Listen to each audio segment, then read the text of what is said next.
Welcome. Yes. Welcome to this week's BTO Talk on generative AI. Thank you, Markus. I'm here with my wonderful partners, Markus and Rob.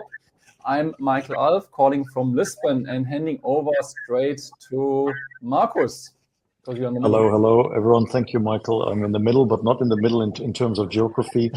Markus Kuiper, professor for B2B marketing at the National University of Singapore and partner of our Beyond the Obvious. I'm helping people like hopefully yourself to get into the game of GenAI through training and simulation. Over to you, Rob. Yes, Rob Thurner, working with Cambridge Judge Business School on their digital transformation program and delivering workshops on the same. And of course, GenAI, a big subject across that and other programs. And I'm with you today from London. Michael, back to you. Yeah, so as always, we start with some tech news. Look, I want to point out one of the interesting strategies. So you probably know there are some major large language models, like OpenAI, of course, Anthropic as two of the big ones, and Gemini.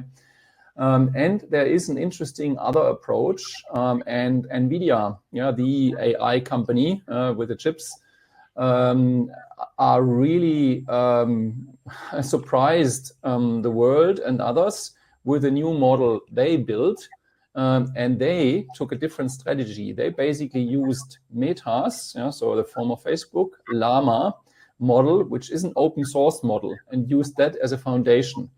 That basically carves off millions, if not more, in terms of development and training, because you start on a very, very high level with an excellent model, and then you improve that model and either fine-tune or further develop that. And it's really impressive what this model can do. So this is a very interesting approach. Why do I mention that? Because that is an opportunity for organizations as well. If you are a little bit more advanced and mature, then kind of in the starting level, this is an interesting strategy for companies, to even consider developing their own models based on open source models. Then you, for example, avoid a lot of the discussions around privacy, regulation, and kind of and transparency and things like that. So this is kind of one strategy. That's enough from a technology point of view. Markus, over to you. Well, thanks for that, Michael. Always interesting what is happening at the forefront of GenAI. But let's take us back to our audience here who might be interested in, do we need a strategy for GenAI? I think the topic for today is, do we need a strategy for GenAI? And the three of us have been in many, many seminars over the last couple of weeks. And we would like to have a tripod conversation here. So I start with, we should not have a GenAI strategy so far because you would not even know what is happening next. I used the metaphor of, let's say you were planning to travel from the United States to Europe in a boat. And finally, by the time you have planned the details of this trip, you figured out that there was actually airplanes available. So all of a sudden you have to change everything. That would mean that you are sitting there basically waiting for the big package to land for you and said, here is the Microsoft version of it, just install that. Michael, what are your views? Should people start strategizing for GenAI, or is there a different way? It's a really, really interesting hypothesis. And kind of this term or this image of a sitting duck. This is exactly what we have here. And I'm not sure that the sitting duck strategy is actually the best strategy out there. There is an argument, of course, and that's actually probably truer for GenAI than for other areas. You don't know about the future. But strategy always is about the future, and you never know the future. I mean, you're developing a strategy based on uncertainty, and some certainty and a lot of uncertainty. I think what we're having right now, and this is where the hypothesis comes from, is like the amount of uncertainty in this area is bigger than it was before in other areas. This is kind of the main driver behind that. I would question not to do a strategy, because that means basically you become this sitting duck and you're just waiting for, what are you waiting for actually? You don't even know what you're waiting for because you are not planning for it. You're not kind of discussing that in your leadership team. I think that's the worst advice you can ever give to someone, not to develop a strategy. Even a strategy based on a lot of unknowns is a better strategy than no strategy, because that means you have to, ramp up kind of your understanding, your knowledge across the leadership team, because otherwise you can't discuss that. I did a workshop last week actually for a CEO and his leadership team. And this is exactly that. Now they can have a discussion. Now they can develop this strategy. The strategy might be obsolete in 12 or 24 months. Does that mean it's not advancing you? By no means. So that's kind of my perspective on that. Rob, over to you. Yeah, it's super interesting, this. I was in Riyadh this week and ran 2 workshops, one with one of the big investment banks and one with a government ministry. And this subject came up during the course. We had senior level execs. So this was the C-suite in both cases, actually. And we had this conversation. Do you need to be developing a separate AI strategy? Indeed, should you have a separate digital strategy? And the conclusion with both of them was that the most important place, because of this all uncertainty, what's it going to look like in 6-12 months? The most important thing is to start by having a conversation. What are the big business challenges you're facing? What are your customers needing to do most? And let's start by getting some ideas on the table.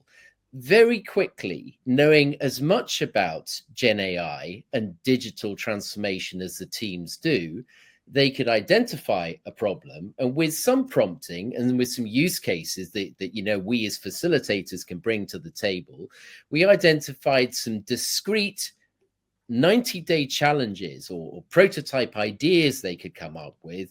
And hey, presto, within the end of a 2-day workshop, they've got some really well thought through prototypes. So sure, there are some questions about exactly how you do parts of this using GenAI, but whether you're looking at governance and finding ways of looking at policy statements, going through vast amounts of reporting data and policy documents to then align on the most important issues within them, which of course GenAI can do, or in the investment bank's case, finding a way of developing a brand new reporting solution, which takes a 5-week process down to 1 day, 5 weeks to 1 day. In both instances, you've got a client with a concept they've talked about, and even though the detail's not there, back to your analogy, Markus, they haven't figured out exactly which airline they're taking and how long precisely it's going to take. But their way of thinking about this, at least they've got the conversation going. And then once that more detailed solution lands, at least they're ready to go. They know how the different stakeholders will be interacting and what kind of way of working and what kind of organization structure and decision making they're able to put in place once that detail has landed. So Markus, back to your analogy, how do those 3 perspectives line up? I think what we're hearing here is, number one, we need to have a discussion. You cannot have not a discussion because others are having a discussion. Secondly, Michael, what you're saying is the development is very fast, but you should not take that the wrong way and say, as long as it's developing, I don't buy anything I might not need tomorrow, because you will never know what's coming next. So I guess strategic conversation doesn't mean at the moment that you will have a 5-year strategy. What it will mean is that you have to ask the question, how will I win with GenAI? And that can be exactly what Rob is saying. It can be a conversation on a table and said, what can be our first use cases to do that? So, Mike, you do a lot of use cases. How would you recommend for a small organization, and you just dealt with one, to get started with that? Yeah, thank you. And I think just kind of building on what you said, and then I go to the use case conversation. By the way, that was a significant logistics player, so it wasn't a very small company. Anyhow, I think the 5-year strategy is an interesting point you made there. Strategy in this case does not mean you have a 5-year strategy. Yeah, so exactly. I think the challenge for organizations now is to rethink what strategy actually means. And I'm not saying it's completely new, it's an adjustment. And I want to give one example where I talked to a CEO of a GenAI startup. They are developing a kind of a software solution. And he's rethinking how he sets up his team. That certain team components are much more agile and flexible in terms of how they do it. Which reminds me, by the way, of my thesis years back, in terms of how you structure architectures of organizations. And you basically look at an organization and assess the sensitivity to outside changes. And there are some elements which are less sensitive, so they are relatively stable, and there are areas which are super sensitive. And we do have now an area which is really exponentially developing. So you need to kind of pinpoint those and rethink the strategy. What does that mean? So that, to your point, Rob, if you address a problem and you integrate GenAI in there, is like, how flexible are you in your solutioning if things change completely within 6 to 12 months? So that, I think this timeline, because you still have to do the transformation. Which brings me to the use cases. Look, I think what you should do is level up the leadership team, the C-suite, and whatever leadership you need beneath. Then come up with a brainstorming in terms of ideas, and then develop a roadmap where you prioritize the solutions in terms of ease of implementation and bang for bucks. So it's kind of, how do you get the ROI as quickly as possible? Because the key one really is, and I think you made this point as well, this you have to swim to learn to swim. I mean, you can read a lot of books about swimming and watch YouTube videos. You still can't swim. And this is very similar to GenAI, because it's here. It's kind of changing how you operate up here. And this is why everyone has to do that. That's kind of a little bit broader answer to that, but I hope that makes sense. Yeah, and it's interesting to build on that, Michael. You talk about the swimming. I love these analogies as it's going across the water in various ways. It's clear that the best swimmers may well be people more junior who are digitally more able, they're digital natives rather than having to have learned a lot of this stuff, which is typically where leaders of organizations, by virtue of organization chart, where they tend to be. So often the question is, how do we identify the biggest opportunities and the quick wins here and find our digital champions and our AI champions? It's unless we've got a team internally who are really grasping the opportunity, they're very hungry to learn, hungry to progress themselves and to use their skills. Unless we can enlist this army of supporters, often it's very difficult to get any traction and real momentum. So the conversations I've been having recently, it's all around building an open way of organizations coming up with ideas and giving them the resources to try out and be experimental in the way they work.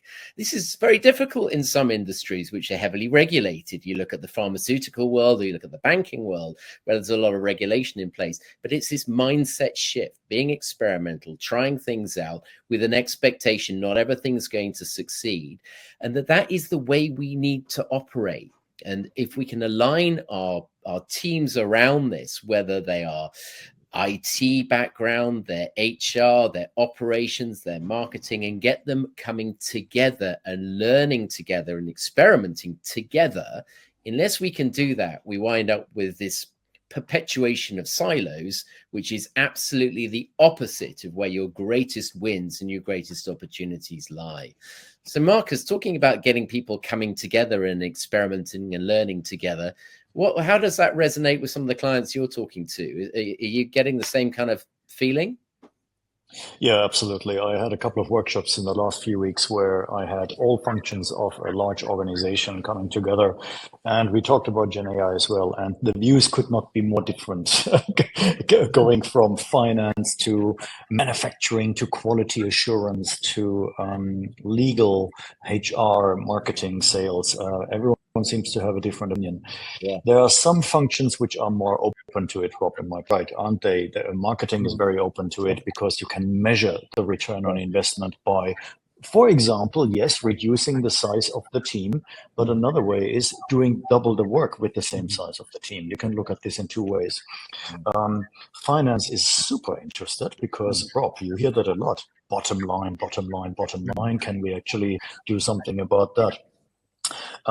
Manufacturing is getting into this because they want to be more efficient, they want to be faster, and they constantly do not have enough people, right? So they're very, very interested. In terms of quality assurance, how can we validate and analyze data from drones, for example, and from other tools?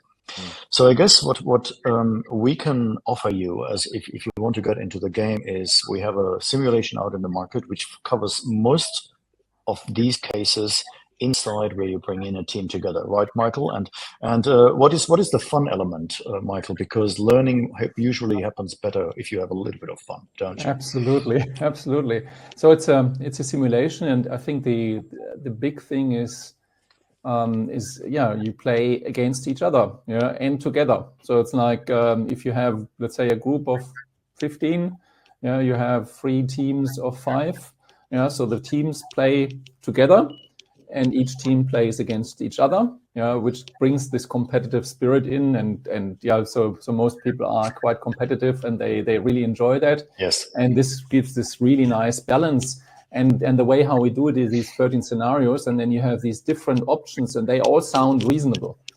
So it's like, and they are also reasonable. And so usually there's a trade-off, you can do. And this obviously triggers these conversations and these discussions. And at the end, it's actually usually the result, who is winning, is less important, though during the process it is very important. So I want to be better than the others. We can't share our secrets and these things. So I'm sure, Rob, you have similar experiences there. Yeah, I think that it kind of comes full circle to where we started about the on the boat, or you're waiting for them to be introduced. Having these conversations and realize that your different perspective, whether it's around risk and compliance based on where you are in the organization, it's how you can be more effective in developing prompts that will help you get the best answers out of your LLM. The conversations themselves and some of the nuances around which answer is more suitable than another, that in itself is hugely valuable, because it gets us realizing that we come to this from different places. We do need to accept and acknowledge that one way it's a lot of this is about interpretation and nuance, and this is the ambiguity and uncertainty that we're working in. Back to your point, Michael, that in itself is hugely valuable. So going back to the beginning and sitting and let's not worry then, wait for the plane to arrive. We won't take that crossing. That is not the answer. We've got to get going.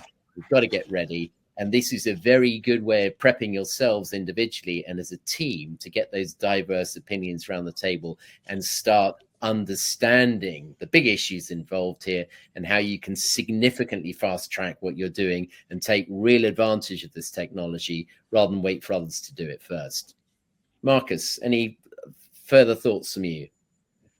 No, I think we can close with thanks for this conversation, gentlemen.